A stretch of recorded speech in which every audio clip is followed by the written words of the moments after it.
পৌরনীতি ও নাগরিকত্ব যারা বোর্ড পরীক্ষা দিবা এসএসসি 2026 তোমাদের জন্য কিছু সংক্ষিপ্ত প্রশ্ন উত্তর রাখা হয়েছে সংক্ষিপ্ত সিলেবাস অনুযায়ী। যেগুলো সংক্ষিপ্ত সিলেবাসে অধ্যায় রয়েছে সেই অধ্যায় থেকে বাছাইকৃত রাখা হয়েছে যেন তোমরা বোর্ড পরীক্ষাতে কমন পাও। তো শিক্ষার্থীরা তোমরা চাইলে পিডিএফ গুলো আমাদের থেকে নিবা, কিভাবে নিবা আমি ভিডিও শেষে বলে দিব। তো প্রথমটা হলো সিভিল শব্দের অর্থ কি? সিভিল শব্দের অর্থ হলো নাগরিক। এরপরে দেখো 2 নাম্বার, কত বছরের নিচে রাজনৈতিক অধিকার ভোগ করা যায় না? 18 বছরের নিচে রাজনৈতিক অধিকার ভোগ করা যায় না। বাংলাদেশের ক্ষেত্রফল কত? বাংলাদেশের ক্ষেত্রফল হলো 1,47,570 বর্গ কিলোমিটার। তো এগুলো তোমরা অত্যন্ত মনোযোগ সহকারে সবগুলা শিখে ফেলবা, ঠিক আছে? আমাদের দেশে গারুদের মধ্যে কোন ধরনের পরিবার দেখা যায়? কোন ধরনের পরিবার দেখা যায়? মাতৃতান্ত্রিক পরিবার দেখা যায়। বর্তমান বাংলাদেশে কোন ধরনের পরিবার বেশি দেখা যায়? পিতৃতান্ত্রিক পরিবার বেশি দেখা যায়। এরপরে দেখো বৈবাহিক সূত্রের ভিত্তিতে পরিবারকে কয় ভাগে ভাগ করা যায়? কয় ভাগে ভাগ করা যায়? 3 ভাগে ভাগ করা যায়। আমি জাস্ট সংক্ষেপে পড়ায় যাইতেছি, তোমরা এভাবে শিখে নিবা, যেভাবে এখানে লেখা আছে এভাবে তোমরা শিখে নিবা। কোন বিভাগ দেশের জন্য প্রয়োজনীয় আইন তৈরি করে? আইন বিভাগ দেশের জন্য প্রয়োজনীয় আইন তৈরি করে। রাষ্ট্র চরম পরম ও সর্বোচ্চ ক্ষমতা কোনটি?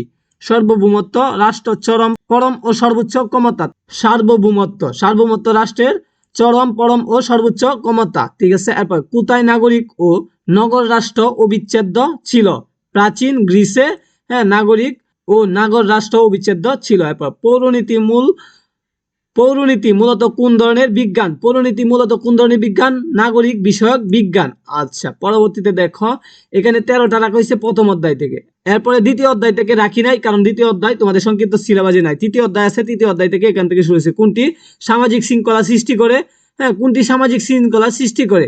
সীমাহীন স্বাধীনতা সামাজিক শৃঙ্খলা সৃষ্টি করে। সবার উপরে আইন অর্থ কি? সবার উপরে আইন এর অর্থ হলো আইনের প্রাধান্য। এরপরে দেখো কোন ধরনের আইন রাষ্ট্রের সংবিধানে উল্লেখ থাকে? সাংবিধানিক আইন রাষ্ট্রের সংবিধানে উল্লেখ থাকে। আইন কয় ভাগে ভাগ করা যায়? আইনকে 3 ভাগে ভাগ করা যায়। এগুলো এমসিকিউ এর জন্য অত্যন্ত গুরুত্বপূর্ণ। সংক্ষিপ্ত প্রশ্ন তো আসবেই, এমসিকিউ আসবে, ঠিক আছে? কোনটি ছাড়া সমাজের সাম্য প্রতিষ্ঠা করা সম্ভব নয়? আইন ছাড়া সমাজে সাম্য প্রতিষ্ঠান করা সম্ভব নয়। আচ্ছা, পরবর্তীতে দেখো তো বর্তমানে কোন সাম্যের ধারণা প্রায় সচল? বর্তমানে স্বাভাবিক সাম্যের ধারণা প্রায় সচল। কোন দুইটি পরস্পর পরিপূরক? সাম্য ও স্বাধীনতা পরস্পর কি পূরক? পরিপূরক। আচ্ছা, পরবর্তীতে দেখো বর্তমান শাসন ব্যবস্থা কোন সর্বোৎকৃষ্ট কোনটি? বর্তমানে শাসন ব্যবস্থা সর্বোৎকৃষ্ট হলো গণতন্ত্র। আচ্ছা, রাষ্ট্র কি? রাষ্ট্র একটি রাজনৈতিক প্রতিষ্ঠান। এরপর দেখো রাষ্ট্র গঠনের অন্যতম উপাদান কোনটি? রাষ্ট্র গঠনের অন্যতম উপাদান কোনটি? সরকার। আচ্ছা, পুঁজিবাদী রাষ্ট্র কি? এটা তোমরা মুখস্থ করবা। এরপরে ক্ষমতা বন্টনের ভিত্তিতে রাষ্ট্র কয় ধরনের? রাষ্ট্র হলো কয় প্রকার? 2 প্রকার। সমাজতান্ত্রিক রাষ্ট্র কি? এটা মুখস্থ করবা। রাজতন্ত্র রাষ্ট্র কি? এটা মুখস্থ করবা। যুক্তরাষ্ট্রীয় ব্যবস্থা কি?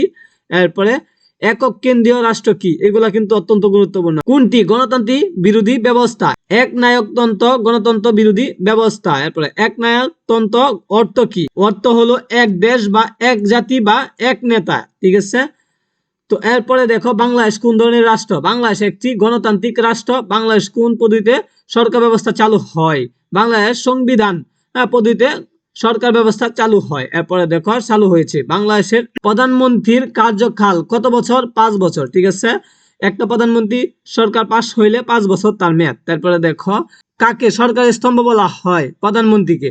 কেন্দ্রীয় প্রশাসনের কেন্দ্রবিন্দু কোনটি? কেন্দ্রীয় প্রশাসনের কেন্দ্রবিন্দু হলো সচিবালয়। আচ্ছা, বাংলাদেশের মোট 487টি উপজেলা রয়েছে। তো এগুলা মুখস্থ করবা। সংসদের নেতা কে? সংসদের নেতা প্রধানমন্ত্রী।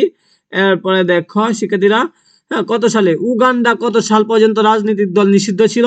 উগান্ডা 2005 সাল পর্যন্ত রাজনৈতিক দল নিষিদ্ধ ছিল। আচ্ছা, এরপরে বাংলাদেশ কত সালে স্বাধীন হয়? 1971 সালে স্বাধীন হয়। তবে 1990 সালে কোন সরকারের পতন হয়? 1990 সালে সাময়িক সরকারের পতন হয়। আচ্ছা, পরবর্তীতে দেখি তো সুষ্ঠু ও নিরপেক্ষ নির্বাচন অনুষ্ঠানের দায়িত্ব কার? সুষ্ঠু ও নিরপেক্ষ নির্বাচন অনুষ্ঠানের দায়িত্ব নির্বাচন কমিশনার। তো এইগুলা তোমরা অবশ্যই ভালো করে শিখবা। দেখো এখানে প্রত্যেকটা আমি দেখাই দিছি, এই পর্যন্তই রাখা হয়েছে, ঠিক আছে? তো সবগুলা কিন্তু সংক্ষিপ্ত সিলেবাসে আছে। তোমাদের সংক্ষিপ্ত প্রশ্ন এবং এমসিকিউ এর জন্য এগুলো অত্যন্ত গুরুত্বপূর্ণ, ভালো করে শিখে যাইবা পরীক্ষায় যাওয়ার আগে, ঠিক আছে? সকলকে ধন্যবাদ।